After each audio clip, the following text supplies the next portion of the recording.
कि अगर आपको ऑफलाइन एग्जाम लेनी है तो आप आरटीपीसीआर टेस्ट को मैंडेटरी कर दो, और ये आप करवाओगे। हम गरीब हैं भाई, हमारे पास नहीं है पैसे। हम बोल ही नहीं ना हम ऑफलाइन एग्जाम करवाने के लिए। अगर आप ये बोलो कि नहीं नहीं आपको आरटीपीसीआर टेस्ट का, हमारे पास नहीं है भैया 1500 रुपये, हम नहीं करवा सकते। गरीब आदमी, खाने के लिए घर में पैसे नहीं है, कैसे मैं आरटीपीसीआर टेस्ट करवाऊंगा, है ना। 52 केसेस आ रहे थे रोज। मेरी बात सुनना ध्यान से, जब 52, 53, 49, 25, 26 ऐसे केसेस आ रहे थे, तब आपने ये बोल के ऑफलाइन क्लासेस नहीं लगवाई कि नहीं ऑनलाइन क्लासेस लो, सिलेबस तो कंप्लीट हो गया भाई, कोरोना बहुत फैल रहा है। फिर उसके बाद आपने जब केसेस धीरे धीरे बढ़े, जब 400 450 केसेस हुए, तो आपने फिर प्रैक्टिकल एग्ज़ाम लेना शुरू करी ऑफलाइन। चलो किसी ने कुछ नहीं बोला कि चलो यार प्रैक्टिकल है, बहुत ज़्यादा ज़रूरी होता है, दे देते हैं। फिर जब केसेस और बढ़े 600 700, अब 700 हो जाएंगे आज, पक्की बात है। अब जब 700 केसेस आ गए हैं, 7 750 800 900, मतलब क्लोज टू हम 1000 के अराउंड जब पहुंच रहे हैं रोज डेली केसेस, तो आप बोल रहे हो कि नहीं अब हम आपके ऑफलाइन एग्जाम लेंगे। वाह यार, ये कौन बैठ के डिसीजन बना रहा है, और कौन ये बोल रहा है कि नहीं डिग्री ज़्यादा इंपॉर्टेंट है, कोरोना हो जाए तो हो जाए पर डिग्री ज़्यादा इंपॉर्टेंट है। आप कुछ प्रोटोकॉल फॉलो नहीं करवा सकते हैं, ये सभी को पता है। आपके कितने प्रोटोकॉल हैं वो सब जानते हैं कि कितने अच्छे से चीज़ें फॉलो होती हैं। मैं बहुत सारी चीज़ें जो हैं वो नहीं बोल रहा हूँ, पर ऐसी बहुत सारी वाहियात चीज़ें जो कि होती हैं, ठीक है, और हम देखते हैं अपनी आंखों से, पर हम फिर उसको बहुत लाइटली ले देते हैं। पर वो चीज़ें जिनका इम्यून सिस्टम कमज़ोर रहेगा उनको इफेक्ट कर जाएंगी, हो जाएगा उसको कोरोना। उसके बाद क्या, डिग्री का अचार डालेगा वो घर पे रख। ये सारी चीज़ें हैं भाई साहब।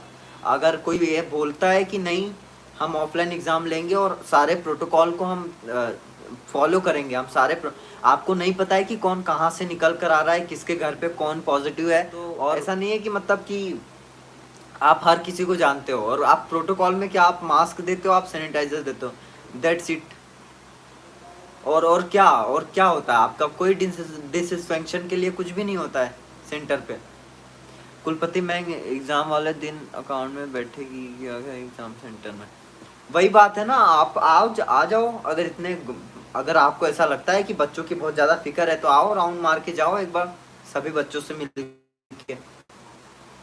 अगर आपको ऐसा लगता है कि हम सभी प्रोटोकॉल फॉलो करवा रहे हैं और कोई भी बच्चा पॉजिटिव नहीं है, ये हम मेक श्योर कर रहे हैं। कैसे आप मेक श्योर करोगे? आप क्या आरटीपीसीआर टेस्ट मांग रहे हो क्या?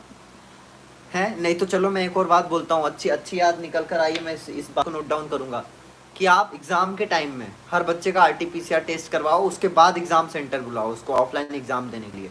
इसका खर्चा यूनिवर्सिटी उठाए, इसका खर्चा मध्य प्रदेश सरकार उठाए कि ठीक है हम ऑफलाइन एग्जाम ले रहे हैं अगर, तो हम आरटीपीसीआर टेस्ट करवाएंगे। आरटीपीसीआर टेस्ट करवाओ, आरटीपीसीआर टेस्ट करवाओ। जितने भी बच्चों को आप ऑफलाइन एग्जाम में बिठाने वाले हो उनका सारी डिटेल आपके पास होती है। कॉलेज वाइज चीज़ों को वो करो, कॉलेज में ही टीम बिठाओ, कॉलेज में बुलाओ बच्चों को जो भी फाइनल ईयर में बैठने वाले हैं एग्ज़ाम से पहले लो। उसके बाद उनका सैंपल लेके भेजो। मैं गारंटी के साथ बोल सकता हूँ अगर 40-45 हज़ार बच्चे बैठने वाले एग्जाम में, तो उसमें से 5,000 तो बिना बैठे ही पॉजिटिव आपको मिल जाएंगे। इतना खर्च नहीं कर पाएंगे ये लोग भाई यार। खर्च नहीं कर पाओगे तो फिर आप रिस्क मत करो।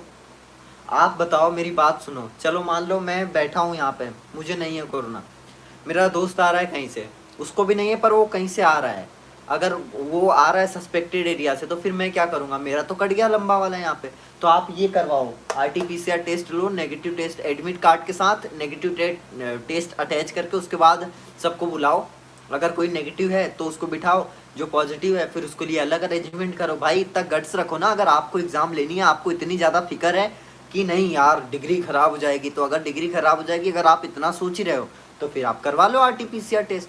आप बीमा करवाने के लिए तैयार नहीं हो, आप टेस्ट करवाने के लिए भी मुझे पता है नहीं तैयार हो गया आप, तो फिर आप केवल वाह यार, ये सही बात है कि आप केवल ऑफलाइन एग्ज़ाम लेने के लिए तैयार हो।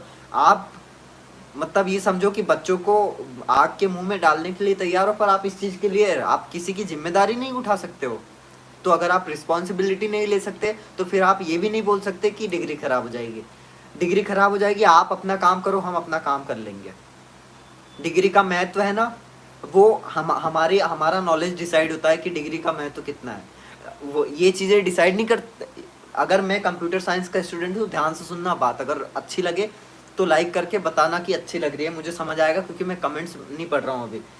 आप ये बताओ कि अगर मेरे पास कंप्यूटर साइंस की डिग्री है, मैं कंप्यूटर साइंस का स्टूडेंट हूँ, तो ये डिग्री नहीं बताएगी कि अगर मेरे 70% मार्क्स हैं तो अच्छा मुझे सभी आता होगा कंप्यूटर, ऐसा नहीं है। अगर मैं रट के जाऊँ तो आ जाएंगे 70% मार्क्स, 80% आ जाएंगे, अरे 90% भी आ जाएंगे। पर जो मैंने रट के गया हूँ, मुझे आता ही नहीं है कोई भी, ना तो लैंग्वेज आती है, कुछ आता ही नहीं है काम, तो डिग्री तो यूँ भी खराब हो गई। तो ये चीज़ें ये इससे होती हैं कि आपको कितना आता है, डिग्री इससे मैटर करती है। और जब भी आप इंटरव्यूअर के सामने जाते हो तो ये नहीं पूछता कि अच्छा आपको, इन लोगों ने एक बात और बोली है कि जनरल प्रमोशन मिलता है तो जीपी लिख के आ जाता है। बताना तो कितने लोगों को जनरल प्रमोशन मिला है तो जीपी लिख के आया। मुझे भी मिला था सेकेंड ईयर में जनरल प्रमोशन यार, मेरी मेरी मार्कशीट और मेरी ट्रांसक्रिप्ट रखी है। ट्रांसक्रिप्ट कहाँ गई मेरी? मेरी भी ट्रांसक्रिप्ट आई हुई है, इस पे तो नहीं आया जनरल प्रमोशन लिख के। मैं देख के बताता हूँ कि मेरी ट्रांसक्रिप्ट पे डीएवीवी ने जनरल प्रमोशन लिख के भेजा है क्या, इसमें तो नहीं लिखा है कहीं भी जीपी। थोड़ा देखूँ तो ध्यान से, क्या पता भाई मैं मिस्टेक कर रहा हूँ कोई सी।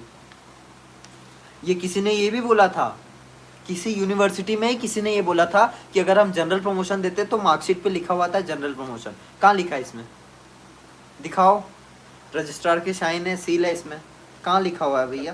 कि अगर आपको ऐसा लगता है, अगर आप ये सच में आपको ऐसा लगता है कि नहीं हमको बच्चों की बहुत फिक्र है, उनकी डिग्री की हमको बहुत फिक्र है, तो आपको फिर रिस्पॉन्सिबिलिटी भी लेनी पड़ेगी। अगर आपको बच्चे के फ्यूचर की इतनी फिक्र है तो आपको बच्चे के फ्यूचर की हेल्थ की भी फिक्र होनी चाहिए, और आपको मेक श्योर करना चाहिए कि कोरोना होने के बाद क्या क्या होता है और क्या क्या उसके डिमेरिट्स होते हैं एक बार कोरोना अगर किसी को हो जाता है तो। रिस्पॉन्सिबिलिटी को लेकर कि अगर गवर्नमेंट अगर ऑफलाइन एग्जाम पर इतना ज़्यादा सपोर्ट कर रही है कि नहीं नहीं हम तो ऑफलाइन एग्जाम ही करवाएंगे, नहीं तो इनका साल खराब हो जाएगा। अगर इनको 2 बार जनरल प्रमोशन मिल जाएगा या ओपन बुक एग्जाम इनके हम करवा देंगे तो इनका साल खराब हो जाएगा। अगर आपको इतनी फिक्र है डिग्री की तो आपको डिग्री के साथ साथ आप तो फिर तो सेल्फिश हो गए अगर आपको केवल डिग्री की फिक्र है।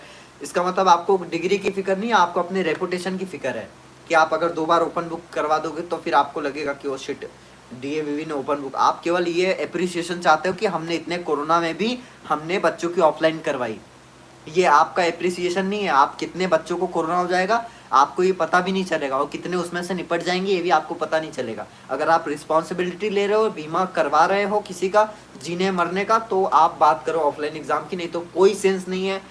ये जबरदस्ती है, बच्चों जैसी जिद मत करो। यहाँ पर 700 केसेस आ रहे हैं, कल देख के दिमाग खराब हो गया।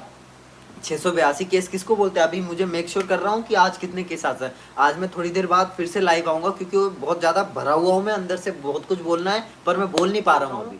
कि अगर आपको ऑफलाइन एग्जाम लेनी है तो आप RT-PCR टेस्ट को मैंडेटरी कर दो, और ये आप करवाओगे। हम गरीब हैं भाई, हमारे पास नहीं है पैसे, हम बोल ही नहीं ना हम ऑफलाइन एग्जाम करवाने के लिए। अगर आप ये बोलो कि नहीं नहीं आपको RT-PCR टेस्ट का, हमारे पास नहीं है भैया 1500 रुपये, हम नहीं करवा सकते। गरीब आदमी, खाने के लिए घर में पैसे नहीं है, कैसे मैं RT-PCR टेस्ट करवाऊंगा, है ना? और रैपिड टेस्ट हम होने नहीं देंगे, है ना? तो जो भी हो आप कोरोना का टेस्ट करवाओ, जो भी खर्चा आता है वॉटेवर उसकी रिस्पॉन्सिबिलिटी आप लो कि हम ठीक है, हम सभी जितने भी 40,000 50,000 बच्चे पूरे मध्य प्रदेश में जितने भी बच्चे बैठने वाले हैं, ज़्यादा ही होंगे मुझे लगता है, बहुत ज़्यादा होंगे। उन सभी यूनिवर्सिटी, उन सभी को मध्य प्रदेश गवर्नमेंट करे ना ये चीज़ कि सभी जगह से क्या करे कि सभी को बिठाए, सबके कॉलेजेस वाइज सिस्टम करवाए, सबके कॉलेजेस में टीम बिठाए कि ठीक है आप जितने भी फाइनल ईयर वाले उनको बुलाओ, उनका कोविड टेस्ट करो एग्ज़ाम के पहले, नेगेटिव टेस्ट आए उसके बाद उनको एग्ज़ाम के लिए अलाउ किया जाएगा। और फिर जो पॉजिटिव आए जाते हैं उनके लिए अलग से सेंटर हम बनाएंगे। आपने ये तो बोल दिया कि हम 100 सेंटर 200 सेंटर, मतलब जितने भी एक्स्ट्रा सेंटर आप वॉटेवर जो भी बना रहे हो उससे फ़र्क नहीं पड़ता। 6 फीट की डिस्टेंस आप मेंटेन नहीं करवा सकते, और बच्चे घुसेंगे तो 6 फीट कोई मेंटेन नहीं करेगा। आपका सिस्टम ऐसा है ही नहीं, मैं ओपन चैलेंज कर रहा हूँ, आपका सिस्टम ऐसा नहीं है कि आप 6 फीट की डिस्टेंस मेंटेन करवा सको या आप ढंग से सोशल डिस्टेंसिंग ही फॉलो करवा सको। सोशल डिस्टेंसिंग बहुत दूर की बात है। मैं ये भी गारंटी के साथ बोल सकता हूँ कि अगर एग्जाम होगी तो मैं 100 से ज़्यादा आपको रोज पिक्चर्स भेज सकता हूँ बिना मास्क लगाए बच्चों की, या बिना मास्क लगाए स्टाफ की। यार बच्चे तो बहुत दूर की बात है। तो ये सारी चीज़ें ओपन चैलेंज है। अगर ऐसा है, अगर आप इस चीज़ से एग्री करते हो कि RT-PCR टेस्ट हम करवाएंगे अपने खर्चे पे, उसके बाद सब आ जाए, हमको बहुत डिग्री की टेंशन है इसीलिए बच्चों की ऑफलाइन एग्जाम ले रहे हैं, तो आओ लो RT-PCR टेस्ट करवाओ, उसके बाद बीमा करो कि ठीक है जिसको भी कोविड हो रहा है यूनिवर्सिटी उसका खर्चा उठाएगी, या जो भी मध्य प्रदेश गवर्नमेंट उसका खर्चा। मामा जी अगर आप सुन रहे हैं ये बात, भैया इसको इतना ज़्यादा शेयर कर दो कि कुछ लोगों तक तो पहुँचे, ये बहुत काम की बात है। अगर कोई भी ऑफिशियल सुन रहा है तो ये मेरी बात सुन लो कि अगर आप इस चीज़ को लेकर इतना ज़्यादा कंसर्न हो कि बच्चे का भविष्य खराब हो जाएगा, तो आप उसके मेडिकल का भी तो भविष्य सोचो, उसकी हेल्थ पर क्या असर पड़ता है कोविड होने के बाद। एक बार मैं मतलब ये समझो कि आप बच्चों को मतलब उनकी बिल्कुल उनसे पता नहीं आपकी क्या दुश्मनी हो गई है फाइनल ईयर वालों से कि क्या हो गया है, समझ नहीं आ रही है कि फाइनल ईयर वालों को आपको ये टेंशन है कि डिग्री खराब हो जाएगी, आपको ये टेंशन नहीं है कि अगर कोरोना हो जाएगा तो क्या होगा। आप लो एग्ज़ाम, आप पहले RT-PCR टेस्ट करवाओ कॉलेजों पे, करो खर्चा, लो रिस्पॉन्सिबिलिटी, करवाओ क्वारंटीन, जिसको जो मिलता है पॉजिटिव, अगर इतनी ज़्यादा फिक्र है तो दो करे गवर्नमेंट फंडिंग, है ना। तो ये सारी चीज़ें हैं गाइस, इस चीज़ को ज़्यादा ज़्यादा आप लोग सपोर्ट करोगे तो ही चीज़ें आगे बढ़ सकती है, नहीं तो मेरा क्या है, मैं तो बोल रहा हूँ कुछ नहीं है मेरा, मैं 4-6 महीने बाद चले जाऊँगा कनाडा, जो भी होगा वो तो मैं देख ही लूँगा। पर आप लोग अगर अभी सपोर्ट करोगे तो फिर ये आप सभी लोगों के लिए, इवन हम सभी लोगों के लिए अच्छी बात है। आप सपोर्ट करोगे तो वो अपने लिए करोगे, यहाँ पर आप किसी पर एहसान नहीं करोगे। और मैं तो ये बोल रहा हूँ कि सेकेंड ईयर वालों को भी मैं हाथ जोड़ कर रिक्वेस्ट करता हूँ कि जितने भी लोग अगर सेकेंड ईयर से कोई देख रहा है या फर्स्ट ईयर से कोई देख रहा है, तो भाई हमने आपके लिए, हम जता नहीं रहे हैं पर ज़रूरत है तो हमने आपके लिए बहुत कुछ किया है, हम आपके लिए बहुत ज़्यादा खड़े हैं, हम लड़े हैं आपके लिए, तो आप भी सामने आओ, वन स्टेप फॉरवर्ड लो आप भी, और आप भी हमारा साथ दो।